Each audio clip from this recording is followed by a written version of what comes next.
He's off. Yeah. Yes guys, welcome back to another video on the channel, and today we're going to get straight into a breakdown. No PowerPoint, no slides, straight into the video. Not going to waste any of you guys' time. Breaking down that trade, that massive trade, the record breaking trade we took on Wednesday, securing 169 handles. The biggest win ever recorded inside of our group. Insane. Starting off before the macro of 1:45 p.m, 2:15 p.m. This is the PM session. So during the AM session, we actually took a loss of around 16 handles. Therefore, we waited until the second AM macro, which provided us poor price action. Therefore, we took a look at the PM session and it offered one of the cleanest textbook ICT trades I've ever seen. So I'm going to break this down for you guys and I'll explain why this is such a high probability setup. Going straight into this prior to the PM macro, on the 15-minute time frame, you want to mark out the previous swing lows and highs on this time frame. So these will be your major sell side and buy side liquidity. So we're going to mark out these lows. This is a major high, and that's it for this time frame.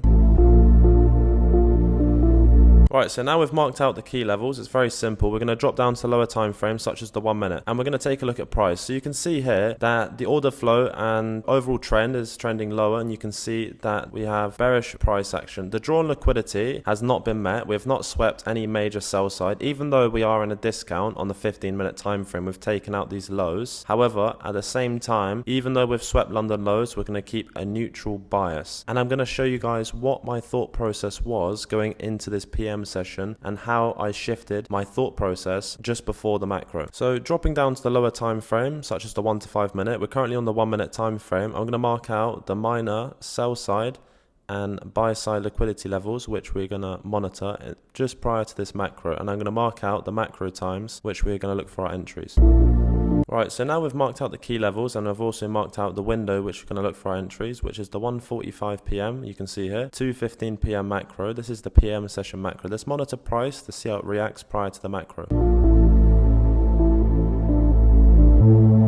Right, so originally, prior to the macro, I was actually looking for longs. We've swept London lows, we're in a discount. Therefore, we've also taken out this previous swing low, tapped into a 2-minute bullish fair value gap, and we are anticipating a displacement higher above this level here. So as you can see on price, it displaced higher, not a very clear displacement, and also on ES, it did not displace higher. But on NQ, we've seen a minor displace higher and a tap into this bullish gap. You can see this bullish gap has no energy at all to force a displacement higher. Therefore, we was not interested in this as we're not even inside of the macro yet. And you can see here, this candle, which came up to these highs, generated a minor relatively equal highs. Just going to note that down. So this is relative equal highs, minor buy side liquidity. And you can see here, prior to the macro, price has now taken out that short-term high, which tapped this minor buy side liquidity. So if we was to look for shorts, we would anticipate a displacement below this previous swing low or this previous swing low. Right, so prior to the macro, you can see here, we've actually displaced lower very clearly on both NQ and ES. I'm not going to show ES in this example. When you are trading NQ, it is vital that you split your screen into two. You have NQ on one side and ES on the other, so you're monitoring both NQ and ES. So a clear displacement on the 1 to 3 minute time frame, this would be a valid 3-minute low. You can see on the 3-minute time frame, this is a valid displacement on the 3-minute and the 2-minute and the 1 minute. Therefore, we got a 2-minute and a 3-minute and a 1-minute bearish fair value gap, therefore making this displacement a lot stronger. Also on ES, the price was very correlated. What I mean by that is moving and taking out the same levels, displacing at the same time. We're not seeing ES pumping and NQ's dumping. We don't want to see that. We want to see price correlated between the two. Therefore, we've now seen a displacement below this level prior to the macro, and it's created a bearish fair value gap. And let me explain something that probably hasn't really been explained on YouTube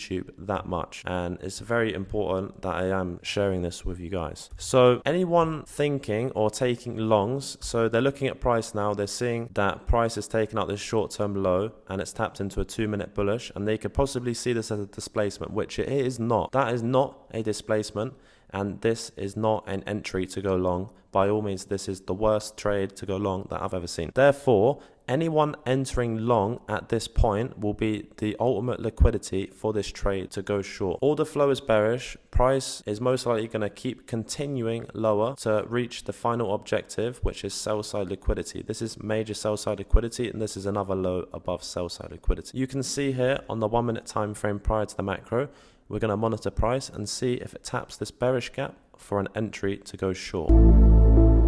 Lovely. So you can see that one candle, as soon as it taps at 1:45 p.m, we entered short at 18,201. And in this case, obviously I'm showing you guys on replay, we actually took this trade live inside of the signals room, and this was an extremely lovely trade. We ran our stop at around 30 handles, therefore just around this previous high. So our stop was around 30 handles. Our first TP was actually around 44.75 handles, which was that previous swing low which it created prior to the macro. So that was our first TP. Our second TP, we ran around 100 handles, and we ran our final TP all the way at this opposing liquidity. You could actually run it all the way here, but we're going to aim for 167.75 handles, which was our final TP at this level here. So at first TP, you would close out 50% of your position, move your stops that previous swing high or at break even, wherever the stop would then be valid. At second TP, you'd make sure your stops 100% at break even or 2 swing highs behind. Final TP, you know the drill, fully closed out. And this trade was offering us a 1 to 5.5 risk to reward. Obviously, with yourself closing out half your position at first TP, it would lower it probably to around a 1 to 4, but still a very valid trade to take, an extremely high probability. This is a unicorn model setup. We took out that short-term high. We displaced lower as soon as we took out that short-term high below this low prior to the macro. This is probably one of the cleanest setups I've actually seen this whole year. Extremely clean setup. And as we near towards the end of the year, going into the winter months, we're going to see plenty more trades, just like we've seen on Wednesday during the PM. Right, now we've caught an entry at 1:45 p.m. Let's see how this trade plays out.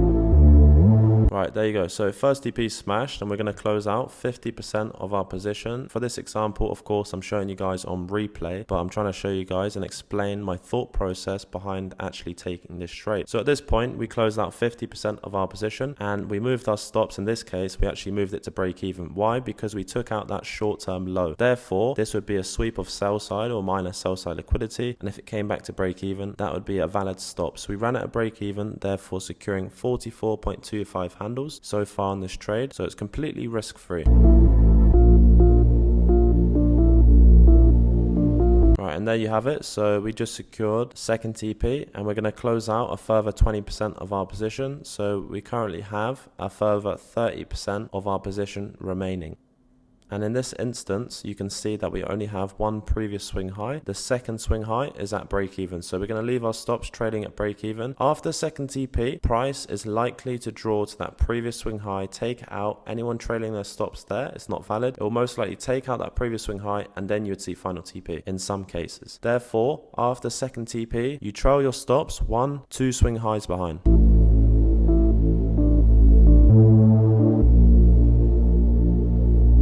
And look at that, absolutely textbook trade. And look how algorithmic that trade is. So don't tell me that's not algorithmic, because we caught an entry. The minute it came into the macro, we caught an entry. And the minute it finishes the macro of 2:15 p.m, it hit final TP. That is the most algorithmic trade I've seen the whole year, and one of the cleanest setups I have seen the whole year.